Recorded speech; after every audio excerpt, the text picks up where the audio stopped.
嗨，大家好，我是威斯利。这边我要介绍跟记录在台湾的国民零食。那这边介绍的是统一科学面香葱鸡汁风味。好，那所以这个科学面在台湾也是存在非常悠久历史的。在我国小的时候呢，我就吃过科学面这个相关的产品。那这个香葱鸡汁风味，印象中大概在我2005年左右，就可以在一般的超商或大卖场内可以看它的踪迹。好，我们看到这个包装上面呢，有一个非常可爱的这个魔法师那他正在看的这个魔法书呢在这个煮这个面那我觉得这个包装呢其实设计的其实还蛮不错的。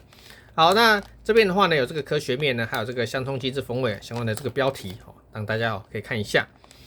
好，那我们看一下后面，那后面这边的话呢有它的一个相关的这个品名跟这个成分的部分。好，那这个的话呢让大家看一下上面这些介绍的文字。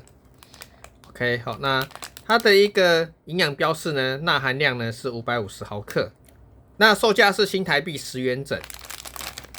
好，那以前这个科学面的一包，印象中大概就是5、6块钱左右那现在物价基本上已经涨了一半了。好，那这里的话呢，有它的一些相关的这个版型的图文介绍部分。OK， 好，让大家看一下。好，那接下来的话呢，我们把这个科学面把它打开。那在打开之前呢，因为这个科学面它必须要先把它弄碎，以后呢，最后再加上这个调味粉来去调味。所以我们在这里的话呢，我们先把这个科学面呢先把它捏碎。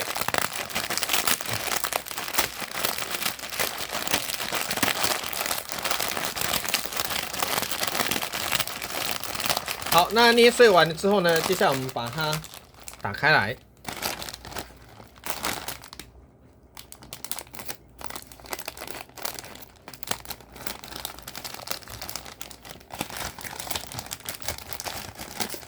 好，那我们可以看到它里面呢有这个面条跟调味包在这里面。那这个调味包的颜色呢是那个蓝色的。好，这个调味包，那我们接下来把调味包把它打开来。好，来看一下这个调味包里面呢它长这样子。那我们接下来再把它倒到我们的这个面条里面。那接下来我们把它绑起来，然后把它摇一摇。然后把它均匀的搅拌一下。